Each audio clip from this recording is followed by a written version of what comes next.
So thanks, Chris, for being here. Totally. Mark Harrison here for another episode of Sponsorship X Podcast. Awesome. This time we're talking to Changemaker. So maybe you can start with name, rank, and serial number. Yeah, totally. Do you want me to look at you, look at the camera? Both. Anything? Oh, good. I wouldn't spend much time looking at me personally. Fair enough. Yeah. Okay. I'm the VP of brand for Outdoor Research. We're a technical outerwear company based out of Seattle, Washington. We've been there for just over 40 years. Wow. And How long you been there? I've been there for 4. Okay. Yeah. When you said 4, I thought, Yeah. you're really going to tell me you've been there for 40 as well? Yeah. Yeah. The And, ghost of Christmas past. Here yes. it is. Yeah. And the brand has seen many different iterations Yeah. over the past 40 years. And, definitely started as an accessories brand Yeah. with gaiters and gloves. And then through its periods of ownership, the original founder dying in an avalanche in 2003, Dan Nordstrom then taking it over. And then they really put a kind of a full restructure into place about 5 years ago from an exec point of view. And really, I don't think I knew that tragedy of the original founder. Yes. Where was the avalanche? It was up in Kokanee Glacier National Park, so kind of outside of Nelson, BC. Yeah. And he was a huge backcountry skier. Yeah. And kind of lived life by the seat of his pants. And Sure. probably, I think he probably went out the way he Yeah. probably hoped. Yeah. No, listen, I have yeah. a friend he loves his canoe and he's always like, strap me in and For sure. drop a hole in the bottom. For sure. Where'd the name come from, by the way? Because it's not that it's a bad name, No, but It's it's, great. It's a question that gets asked often. and since you run the brand, Yeah. you're the guy to ask her, Totally. Yeah. Yep. So Ron, the original founder, Ron Yeah. Gregg, he was a nuclear physicist. Right. And so I think he always felt that when he was creating products, Mm-hmm. he was researching outdoors. Sure. And, pretty basic name when Yeah. you look at it. Yeah. But, we're a very innovation first brand. Mm-hmm. And when we make a product or we jump into a new collection, we're really looking to solve a problem. Got it. And, during the early days of OR, people used to say that the clothing met at the confluence of function and function, Yeah. not so much fashion. Yeah. And so Yeah. in the past 5 years, the product team has really expanded Right. and brought in some really talented folks. And now we're starting to get a little more of that fashion going. Got And it. so, Without, I assume, straying too far from your roots, because your core fans probably are like, don't get pretty on me. oh man, it's Yeah. a conversation we have every day. Right. It's like, how do you Right. take care of your core fans? Yeah. And how do you bring, younger folks to the brand? And it's a conversation that I don't know if we've answered quite yet. Yeah. But it's kind of a test each day and see how it goes. Why did you join? What was the motivation? I was in the outdoor space for a long time. Yep. In movie production and photography. Mm-hmm. And then during COVID or right before COVID, moved out of that. Had a little child, had a little daughter. Yeah. And I was traveling a lot. And, my wonderful wife asked if I would be home for those Right. years. Right. And so then kind of bounced around tech in Seattle, did the ad agency thing for a little bit. And then was actually hit up by a recruiter. There you go. I've known about OR since I was little. And, Yeah. being able to come back to that outdoor space in a leadership role was an opportunity that got me really excited. Amazing. Yeah. Amazing. And so 4 years ago, you joined. Yeah. What was the impetus to sign on with Crankworks? Because I think this is year 3, is it not? This is year 3. Yeah, So what was the impetus there? totally. I'll go back a little before that. Sure, Right when I joined, the mountain bike conversation was a big one. Mm-hmm. And I think a lot of outdoor brands, especially our ones that we compete with, there's a snow side of it in the wintertime. Yeah. And then in the summer, a lot of those brands really focus on hike. Yeah. And then they usually take one jump to another activity. Right. Oftentimes it's trail run, Mm-hmm. because you can kind of keep a lot of those same products in the space there. And the other side is going into bike, which Right. a lot of outdoor brands have attempted. And we wanted it to be a way to show people the wonderful stuff that we make and have it almost be an entryway into other technical products that we Got make. it. So, we're sitting in a meeting in fall of 2022, and Mhm. we said, how do we go into an industry that is filled with core, loyal users and sometimes not friendly to new companies? Right. And so we thought there was a white space in the apparel there, especially focusing on fit, technicality, and also comfort. Mm-hmm. And so one of the ideas that got thrown around was, let's go in big. Let's sponsor Crankworks. Right. Yeah. Like go right to the top right of the to the top. mountain. Right. Yep. No pun intended. And definitely an investment. And that first year, we weren't selling anything yet. We were just showing for next year. Right. And a lot Did of that frustrate people that came up to your, your activation? You know, You were sort of demoing, or was it more? not so much. It was Okay. more of what's an outdoor research. Yeah, fair enough. So People are wondering there with a clipboard, asking me, yeah. No, how many days a week do you get outdoors? Like, as if I haven't heard that one before, for goodness sakes, right? totally. Yeah. And it was a really good test for us to see, what do people wear when they're biking? This is, Whistler is the trend-setting area of mountain biking. And so it was great for us to kind of see how our gear was shaping up for release the following year. Then when we came into that second year, we'd started to, establish a pro team. Yeah. The stuff was looking even better. And I think people had started to recognize us a little bit. And so now we're in our third year of Crankworks, but our second season of mountain bike. Got it. And I think that doing that sponsorship really showed the bike community that we wanted to come in and support, especially in a time where the bike industry is struggling for a lot of different reasons right now. Right. Yep. And you guys, you launched your mountain line last year, and Yeah. and I know you did all that stuff around kind of slope and Yep. that. So Yep. take us back to 24 and kind of what you were really focused on with your Yeah. activations last year. Great question. In bike specific or just all around? Yeah. Well, let's start with bike specific, and then we'll talk about this year, and then we'll get more broader on some of the other things you're doing. Cool. Yeah. I think for us and for me specifically, being a fan of biking, a fan of action sports, a good pro team is really important. Yeah. And so we started talking to some folks early on, and there was some skepticism for sure. And You can't just show up with a check. you can't just show up with a check. And the way that I look to sponsor brand ambassadors or athletes is I like to look for people that aren't just looking for the check. They're looking for a partnership. Got it. And so right away we got Damon Iwanaga, Bas van Steenbergen, Georgia Astle. Yeah. And then those were kind of the three that we were going with it for that launch. And later on that year, Bass's brother Tom came over from Troy Lee Designs. And so we had a really good, successful launch. We put a lot of time into activations, really working with our retailers, obviously Crankworks up here. And then from a brand reach perspective, it really catapulted when Georgia got a silver medal at the first women's Rampage. Right. And Tom, threw one of the biggest tricks ever seen at Rampage and might have got himself more media for the fact that he got a fourth place out of that than winning, Yeah. And so after that first season, we were pretty established. Yeah. And then this year you've added a couple of more athletes to your team. Yep. And what was really important, it was definitely a hard athlete search, was making sure that we were also supporting the women's side of the business. Knowing that there's a much smaller customer base there, but I was, looking to add some star athletes there. And so we signed up with Casey Brown, who is definitely the matriarch of women's mountain biking these days. Absolutely. And then Kirsten Van Horn, who was kind of a newer, younger athlete out of Nelson, BC. And she's already placed in natural selection. She just got her invite to Rampage this year. Congrats. Yeah. And then Carson Storch, who is a Red Bull athlete. Yeah. And I think, I've known him for, 3 years now, and he's just a salt of the earth guy. But also having that Red Bull helmet, I think gives us even more credibility. Absolutely. And he's just a really professional dude. Yeah. You made a comment earlier, which I love, which is you look for athletes and kind of key opinion leaders that are looking for more than just the check.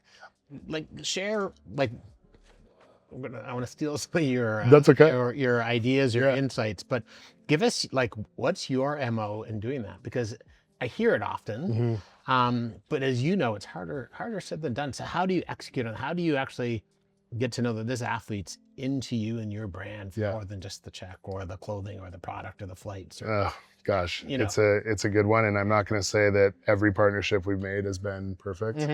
But I think you're telling me the truth. Yes, that's good. That's good. And, you're an honest man. No, and I think right away, and just with talking with people, we found out really quickly that there were some bike brands that really weren't treating their athletes great. Got it. And so I knew that from a partnership perspective, we could be great there. And so I think just hearing that really gets the right conversation going. And I was also really trying to go after younger people in the sport who maybe hadn't hit it quite yet, and kind of gambling a little bit more.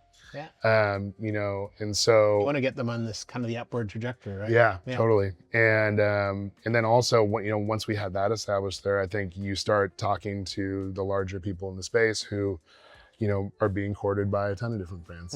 And it's really about those conversations and interests. You know, how do you get an athlete like Casey Brown to give you the attention when she's got 9 other partnerships, right? Yeah. And so I think it's, you know, good communication, answering emails, getting them gear when they need it. I think it's so crazy how like that goes a really long way. And then also there's something about like being human and just being human, you know, picking up the phone. Yeah, picking up the phone, right? Yeah. And also we didn't want to come in and overpay for people, but we wanted to be really fair. Right. And so I felt like what we came in with from a financial perspective, especially with bonuses on top of that, I think that some of our athletes hadn't seen quite yet. And that is signing up for the check, but I think what it really felt like was that they were signing up for support. Yeah, and performance. And performance. Yeah. And what happens when you overpay for an athlete? I think when you overpay for an athlete, I think that you become the asking point for the athlete, right? And there can oftentimes not be the drive for the athlete. Right. They're not as hungry. Yeah. And I think that doesn't go for just athletes. That goes for, you know, anyone in a professional space. Yeah. And so I think, you know, they take you for granted, maybe. Totally. Yeah. And it's really important for me that we both have some skin in the game. You know, we're a pretty small brand for, you know, compared to some of our competitors. Right. And so, but you have a big role here. Like to your point, yes, you know, you're totally affiliating with the Red Bulls, but I mean, I'm not a biker, but I've been at this event 10 times, conferences, and I remember the year you guys showed up, and I literally had that like, why as a research company sponsoring Crankworks. So then I doubled down, and you know, this thing called the internet makes it pretty easy to realize I was wrong. But you know, you are. I don't as a boxing fan, I don't love the concept of punching above your weight class because I always think, well, that doesn't happen. No. But you are up there. We are, and I think that we've supported the right people, we've supported the right organizations.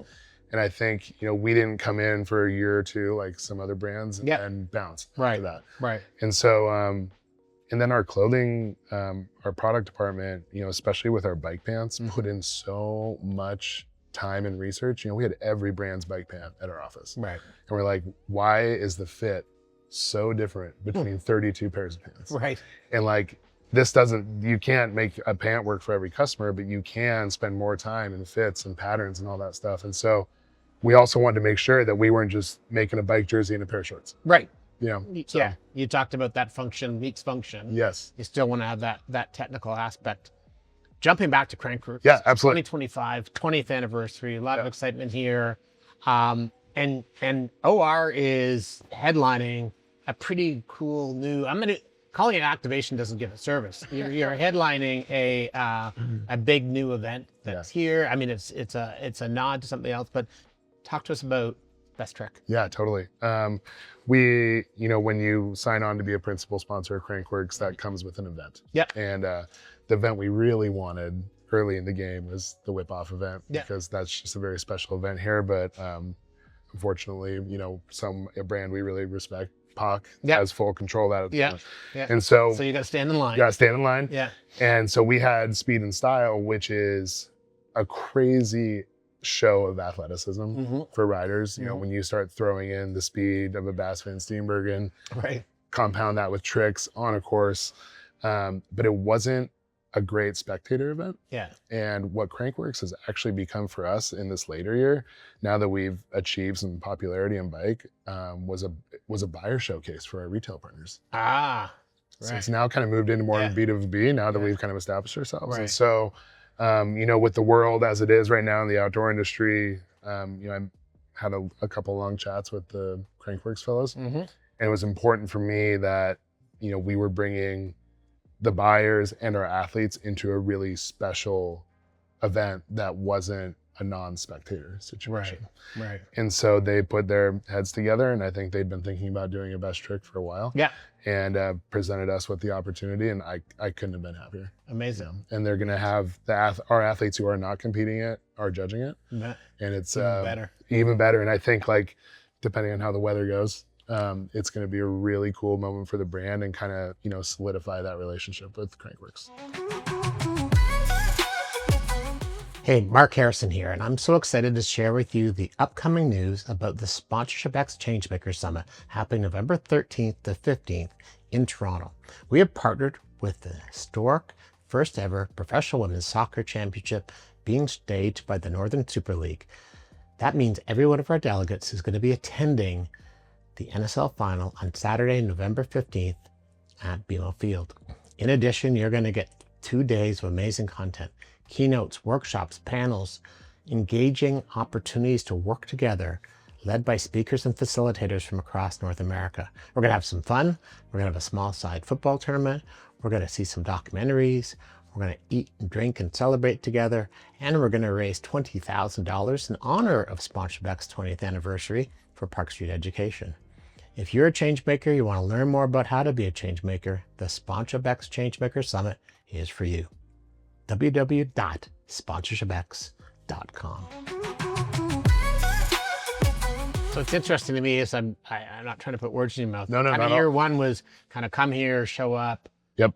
A little bit of R&D, if you will. Yep. And then with the team and what you did last year and the product, you started to establish credibility. Yeah.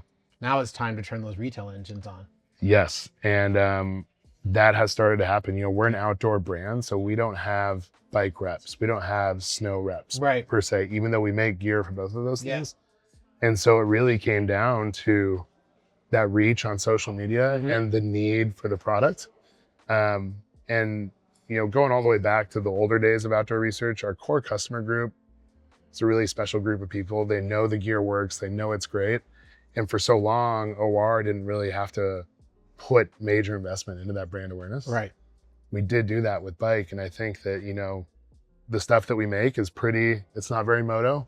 You could still go out for drinks after and not look like you just got off the track. Yeah. And it was very understated, and we really focused on like the feel and the fit. Yeah. And so combine that with the reach that we're getting on social media, retailers started to get interested. REI, who is a very large retailer of ours, in a lot of our more basic products, because they service that customer really well, put our bike product in 130 stores, almost all of their doors. Amazing. And we don't have a lot of product in all of their doors. Yeah. It's usually like 30 here, 40 there. Right. And that was a huge commitment from them, that they believed in what we were doing, that we were making gear that was good enough for the best riders in the world, but also approachable for someone who might just be going out for the first time. And a huge win for going back to that decision to jump into Crankworks. Yeah. Let's talk a little bit about Best Trick. Yeah. The analogy the Crankworks folks used with me was kind of an NBA slam dunk. Yeah. Is that your analogy as well, or do you have a different analogy? You know, there's been a lot of opinions on the format of it. Right. I don't think it's the athlete's most favorite way to run a Best Trick. Right. Because unlike skiing and snowboarding, you know, mountain bikers aren't spinning both ways. Yeah. They don't have a bag of 40 different tricks because you're very limited, right? Yeah. And so I think from a viewing perspective, the bracket is really cool because it allows some excitement and peer competition rather than a jam session. Yeah. But I'm really interested to see how it goes. Yeah. The Crankworks guys have definitely, you know, they're really supportive behind this format, and, you know, I trust them with what they're doing. Amazing. Amazing. And we may see some worlds first. Yeah. If the weather cooperates. Yeah. Well, that's and not sure when we're going to air this, but I will add a footnote to it on what happened to the weather, because people are like, okay, so it's a weather report from August 13th. Oh, what happened? Gosh. I mean, you think it'd be smiling. Yeah. Hope you'll still be smiling. Yeah. I'll get on with FaceTime and we can have a conversation Absolutely. in a couple of days. But so looking at this, what's next for your brand? Where are you going? Great question. Our biggest thing still, you know, bike, we've established this brand awareness, but for the brand as a whole, you know, bike is around 8% of our brand profits right now, but it's grown really fast in a couple of years. We have a very large product line that's built for, you know, the outdoor user. Yeah. And brand awareness is the number one thing that we need to do. And so it's probably why you were hired. I sometimes I think that. Yeah. Hopefully yeah. it works out that way. I'm going to ask you in a minute about that original recruiter outreach, but and so next year for fall 26, we're starting to plan out a fully national brand awareness campaign. Comes with a really big spend. It comes with risk. Marketing these days is so challenging because there's a lot of, it's a sea of sameness within the outdoor industry. Yeah. We've got athleisure brands coming into the outdoor space. We got outdoor companies who want to be in the athleisure space because we're all trying to build that product What that a we word. can scale. You know, yeah. I mean, when I was a kid, if I had athleisure, my mom gave me a aspirin and told me to go to bed, but I move on. 100%. Yeah.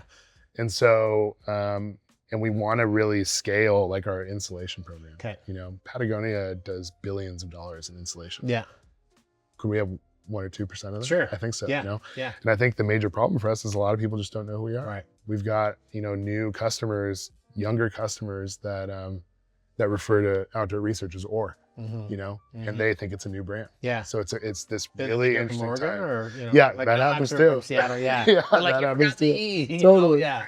And so, you know, it's going to be, you know, there's a lot of risk there. Right. Are we going to the right places? Should we do bigger markets? Should we do smaller markets that are more outdoor focused? But that's the major planning right now, and understanding how we can grow bike in a very sustainable way. Right. You know, we're doing a lot with it right now, and we'd love to understand, like, how can we be a mainstay bike apparel brand while also growing the other massive arm of the company. Right. And you mentioned kind of 8% of your profits, but how much of your attention does bike get right now? You know, over the last couple of years, it's taken a lot. Yeah. And so this is the first year where I've been able to pull back, and the athletes have just taken it and totally ran with it, and are just giving us that reach that is so rich. And also from a retail perspective, you know, within clothing, it's those first 2 or 3 years you got to work really hard, and hopefully all that work kind of translates to, you know, 5 or 7 years down. And is there a knock-on effect to impact other categories for you? Like you made the comment about REI and being in all these doors when you're not 130 doors for bike, but not necessarily for other things. Great question. And I think, you know, where we've had trouble reaching brand awareness within the brand, we reached it really fast with bike. Right. And so in this day and age of trying to get your brand in front of the next set of eyes, I tend to like put the eggs in the right basket and push it forward as much as I can. And now that it's stable, we really want to, you know, our product team is building some really great new insulation pieces that I would say are a little more lifestyle driven, a little more Canada Goose style. Yeah. But we have that credibility of 40 years. And so, you know, going into next winter, you know, we're going to put a lot of push behind that. And the hope is that, you know, within bike, you know, we're still innovating. We have new product coming out in the next couple of years, and that our team just keeps carrying it forward. I think in this day and age, it's hard, whether you're a big brand or small brand, big budget, small budget, to get attention, right? You see some of the things that get attention, right? You go Coldplay, Gwyneth Paltrow. Of course. Right? Yeah. You got Sydney Sweeney, and everyone's got an opinion about that ad. How do you navigate this? Because, you know, it's interesting your background, having been, you know, a content creator and then an agency guy. So you talked about, how do you pick those baskets and those eggs? Because that's I like that metaphor. Like, you got to pick the right baskets and the right eggs. Yeah. So not asking to give a sneak peek yet on what you're going to do next year, but how do you make those decisions? It's a great question. And you know, what, we've been really conservative the past few years, and it's been important to us to make sure we've got a lot of baskets. We've kept them pretty equal for the most part, but I think that right now you got to gamble a little bit, because if you're conservative with each, you'll get wins and you will do okay, but you're never going to be that one that's at the top of social media, right? And so, you know, we're going to have to gamble a little bit. And I think that the brands that you do see right now, you know, the Sydney Sweeney campaign, American Eagle is facing major backlash on that. Understandable. And so, but everyone knows who American Eagle is. And the stores are lined up. And I've been following the stock price, and this is 6 weeks out. Their stock price is still up 16 points from like, it's not like the last 2 weeks. So you bet. But keep going on that, because I'm curious to know where you stand on the, you know, any PR is good PR. Yeah, I don't think that, you know, I would say we're a little bit more fragile than, you know, AE, and I don't know if we could bounce through that like that, nor do we want to. Yeah. And so I think what we're looking for now is like, okay, we might go further into more celebrity partnerships. We'd like to always stay close to the outdoor space. But we need to start kind of thinking bigger, investing larger. You know, whether we need to go into TV commercials, larger out of home. I think we'll really try and stay true to us. But that being said, you know, I don't know if you saw the Columbia commercial that came out last week. No.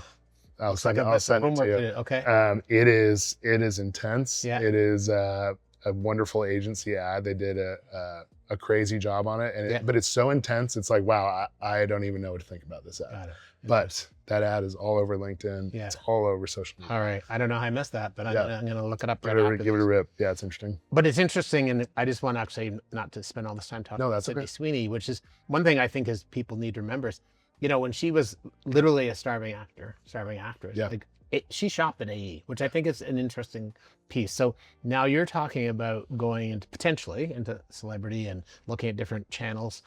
And earlier you made that great comment about you want to work with people that aren't just looking for a check. So how are you going to, you know, celebrity, Jane, Jim, Julie, whoever they are, how are you going to make sure they're a, you know, genuine, authentic? That word authenticity is overused in marketing. It is. But you don't want to slap a check on someone and have them on a billboard. Nope. Because it takes 2 seconds to find out they've never worn your gear. Yes. And you know, the higher you go, the harder it is to avoid that conversation. Yeah. Right? And so what we're going to have to do with that is we're going to need to find people that are passionate about the outdoor space. They do the things, right? Yeah. And, you know, when we get to that level of people, we're no longer talking to the person, we're talking to the agent. Got it. You know? And so we do work with a few agents now, but, you know, it's so important for me to have that one-on-one conversation with this person and just tell them that, you know, hey, we're not Arc'teryx, we're not Patagonia. Right. We're making an investment in you. Yeah. We're going to need that partnership or else it's not going to work. And what I always tell the people that we work with is like, we're not looking for 1 and 2 year deals. We'd like to have a 5 to 10 year deal with them. I love it. And I think that just shows that, you know, there's some skin in the game for both. We might prioritize social incentives a little more with those bigger ones because I think that just, you know, keeps the ball rolling a little bit more. Yeah. But I agree with you that, like, you know, once you get up above that 250, 300, 400 million follower person, it's about the check. Yeah. And so how can we pull that back to, you know, the orbit a little bit? Yeah. And like you even said with your team, how do you get the person maybe coming up? Yeah. I'm curious. So you've got sponsorships, you're talking about celebrity, but you guys also have a lot of investments that ensure that you're protecting this world, you're ensuring, you know, your commitments to groups like Leave No Trace. How does all that fit into the mix? Like if I sort of imagine, I'm trying to take your eggs and make them into a puzzle. Might be an omelet. Might be an omelet. So maybe I should leave. Could be a scramble. You know. I'm gonna leave the cooking to you. Hey, Los Rancheros, here we go. Yeah, but how does all that work? The nonprofit situation for us is a non-conversation. Yeah. And it is so important to us that we're supporting the people that are making the outdoors great, because if they're not great, no one's buying rain jackets, no one's buying, you know, hiking pants, no one's buying this stuff. And so we also want to work with, you know, we have Access Fund is huge, but you know, Northwest Avalanche, the Northwest Avalanche Center is a lot smaller. Yeah. But being well versed in organizations all across the United States, we don't even really promote that. Yeah. It's important that those organizations know who we are as a brand, and if people go and look, it's important that people see us. Right. Excuse me, but we're not putting that all over our social media. Yeah. I cringe sometimes when people that have never spent time dealing with the cause are more than happy to have the check presentation all over their LinkedIn. Yes. And you're like, okay, but that was at the banquet hall. You've never been. No. You've never been to the marsh. No, and you know, like you've never planted the tree. You've never babysat the parentless kid. Totally. You know, and the Washington Trail Association is a huge organization within Washington State, and we have, you know, OR goes out and we have dig days on the Washington trails, and like we're putting the time in there to be stewards for that, and we just know that the long-term success there is one of the most important things we do. Love it. So in a couple of minutes, we're going to wrap up here, but I want to talk about you. And yes, you're on a couch. Yeah. You know, you're paying me $3.50 an hour. I'll take US, by the way. But you made a comment about, you know, you've been conservative for a long time. So take me back to when you first heard about OR. You mentioned, was it a recruiter reached out to you? What was their message? What was do you remember the email, the LinkedIn, the text, the call? It was so the recruiting agency that we use is Nodo, and I can't remember where the initial was the email.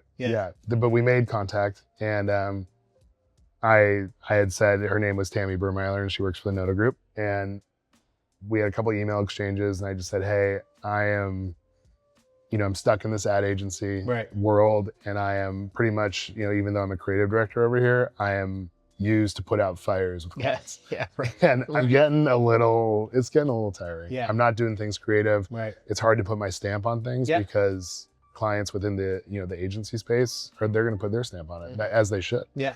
And so I said, hey, I was born and raised in Seattle. Not a lot of people it's become a very transient city. Right. And the outdoors are important to me. I see, I've known outdoor research for years. I think that there's a lot of opportunity here, and here's all my stuff. Could be fun. And so we chatted, had an amazing conversation. Was there a job at OR at the time, or there was? Okay. Yeah, and it didn't say OR. It said creative leader for outdoor space. Okay. Yeah. Okay. But you knew it was OR. I had a feeling. I was like, it's probably gonna be Eddie Bauer outdoor research because it was Seattle based. Yeah. And so. And then we talked on the phone. We had like an hour and a half long conversation, just chatting about, what I loved, about what I did, my love for the outdoors.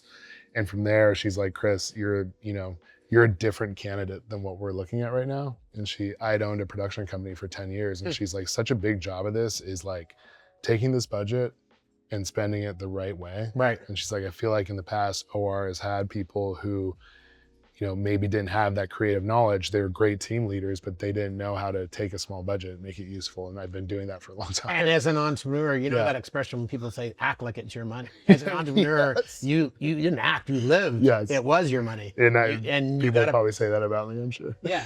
That's not, and listen, that's not a hidden comment like, oh, you're cheap. It's like you understand, you look at that and go, I know how I don't need 15 cameras, I can do it with 5. Correct. Right. And I had, from years of being in that space, I had a lot of really close acquaintances and friends and people who I trusted. I think they trusted me, and I brought all them. You got an ecosystem. Got an ecosystem. Yeah. And we, went to work right away. Yeah.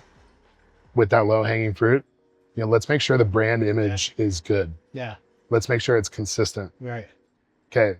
We got this figured out. Okay, let's go after these athletes. Let's take who we've had for a while and who still wants to be here. We'll keep them, but then let's add some new blood to this. And then from there, okay, well, let's produce some invigorating commercials. Let's get people excited about a brand that maybe they thought had been asleep for the past few years. Sure.